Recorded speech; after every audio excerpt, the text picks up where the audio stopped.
네, 차관님, 4월 8일 날 우리 한덕수 대행이 문영배, 이미선 두 분 후임자 선정하는 국무회의에 참석하셨죠? 국무회의는 아니고 국무회의 간담회가 있었습니다.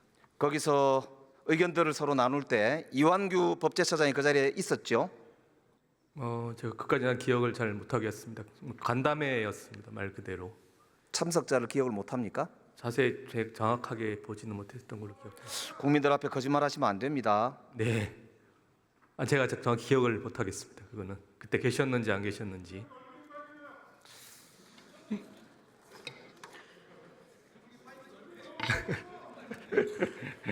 네, 차관님 부끄러우신가 봐요.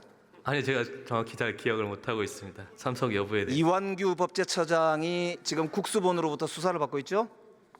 예. 지금 수사 경과가 어떻게 되고 있습니까? 행안부는 별도로 수사 내용에 대해서는 별도 보고를 받고 있지 않고 있습니다. 국수본에 대해서. 큰 틀에서 수사 진행 상황에 대해서는 차관이 챙기셔야 되는 거 아닌가요? 수사 내용에 대해서 할 수 없도록 되어 있습니다. 행안부에서는. 큰 틀에서 보면 수사 개별 하나하나는 다 관여하지 않더라도 내란 관련된 직접적인 피의자 혐의로 조사를 받은 거 아닙니까?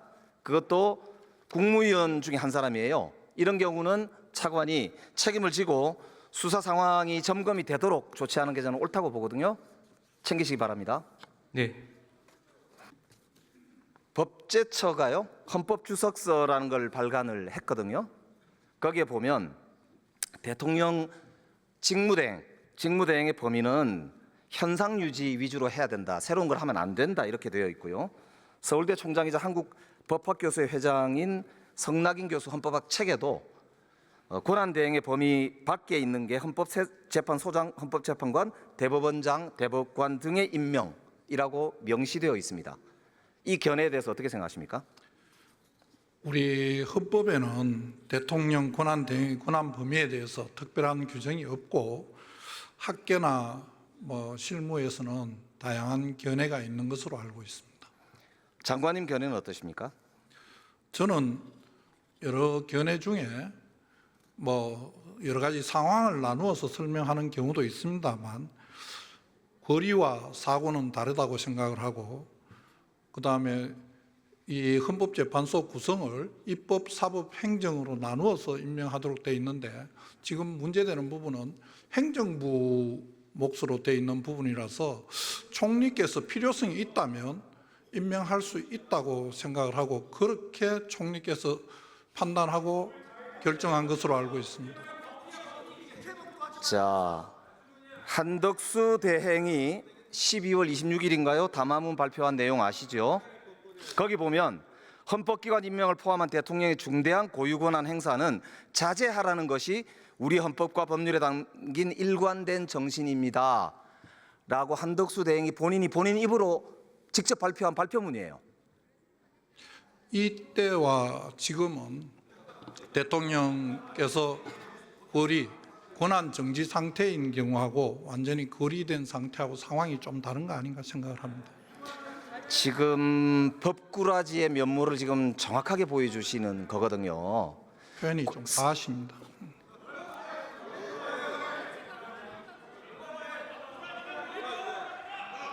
지금 헌법기관의 임명과 하면은 헌법기관들이 하게 되어 있는 거고요. 헌법기관의 기본은 국민의 선출과 헌법에 나와 있는 내용들입니다. 그런데 지금 말씀하신 대로 이거를 자의적으로 이렇게 저렇게 하면서 권력을 자의적 행사하는 거, 그게 지금 이번 내란 사태를 부르는 핵심적 원인이란 말입니다. 저는 이 부분에 대해서는 공화정의 가장 기본 정신인 삼권 분립의 원칙도 많이 고려해야 된다고 생각합니다.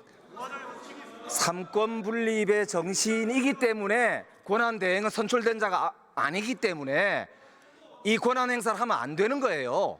헌법기관의 구성의 원리는 국민으로부터 주권을 위임받은 대통령과 국회 같은 선출된 권력이 하는 거란 말입니다. 어떻게 권한 대행이 그 선출된 권력의 권한을 행사한다 이 말입니까? 그거야말로 제2의 내란이다 이거죠. 명백히 위헌적 지금 행위를 하고 있는 겁니다. 법무부 장관 이거는 지명을 철회하라고 보고를 하셔야 된다고 봐요. 그게 법무부 장관의 직무적 책임이란 말입니다. 그래서 지금 묻고 있는 거예요. 총리께서 여러 가지 다 고려를 하셨을 것이라고 생각하고 제가 말씀드린 바와 같은 그런 이유로 임명을 하신 게 아닌가 생각을 합니다. 이완규 처장하고 비상계엄 난 다음 날 안가회도 하셨죠. 만났습니다. 예. 거기서 무슨 말씀 하셨었어요? 여러 번 국정조사 과정과 저희들 상임위원회에서 이미 많은 말씀을 드렸습니다. 그 무슨 말씀 하셨어요? 저희들 그때 다 말씀드린 내용이 그날 아침에 저희들 행안부 그다음에 비서실 다 사의를 표했었고 그런 과정에 뭐 식사라도 한번 하자 하는 연락이 와서 식사를 하게 되었고 그 과정에 뭐 여러 가지 이야기가 있었지만은 뭐 제2 계엄 뭐 이런 내용은 전혀 없었습니다.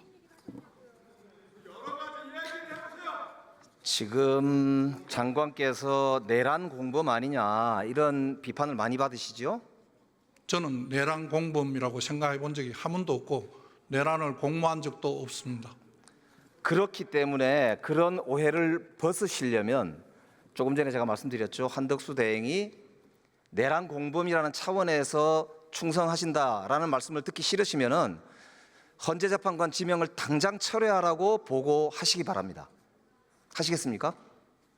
총리께서 여러 가지 고려해서 결정한 것으로 알고 있고 그 결정을 존중합니다.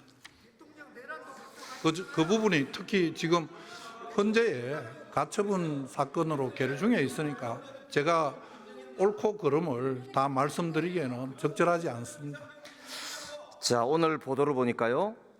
윤석열, 김건희 부부가 대통령 관저로 갈 때 500만 원 정도의 캣타워, 2천만 원 정도의 흰옥기 욕조가 설치됐었다. 그런데 이사 과정에서 이게 운반이 됐다라고 하는 정황이 나왔거든요. 이게 횡령 아닌가요? 저는 그 내용을 자세히 알지 못합니다. 만약에 그게 사실이라면 횡령 아닐까요? 여러 가지로 좀 따져봐야 할 것 같습니다.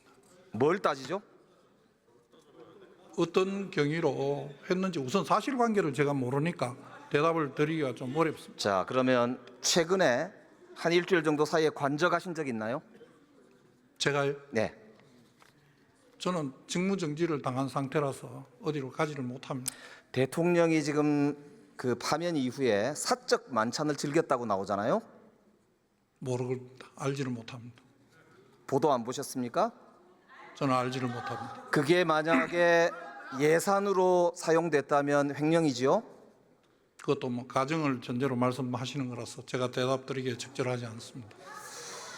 이게 유력 정치인의 부인이 사적으로 법인카드를 썼다고 해서 김혜경 씨의 경우에 검찰이 수사를 어마어마하게 했잖아요. 이거 수사해야 되겠죠? 내용을 확인해 봐야 될 것 같습니다. 이게 확인이 되면 수사하시겠죠? 검찰에서 수사 필요성이 있으면 제가 지금 당장 모르겠는 부분이 그런 내용이 검찰이 직접 수사권 범위에 들어가는지를 우선 정확하게 잘 모르겠습니다. 제가 확인해 보겠습니다. 확인하고 필요하면 말씀드리겠습니다. 확인하시겠다고 분명히 말씀하셨습니다. 그 내용을 사실관계를 확인해 보겠습니다. 우선 그러니까 사실관계가 확인이 되면 수사가 필요하다는 거는 당연히 인정하실 거죠? 수사의 필요성은 사실관계가 우선 뭔지 의원님께서 말씀하신 내용은 지금 언론에 나온 걸 말씀하시는 거 아니겠습니까? 저는 언론 그 보도를 보지를 못했습니다. 그래서 우선 그 내용부터 확인해 보겠습니다.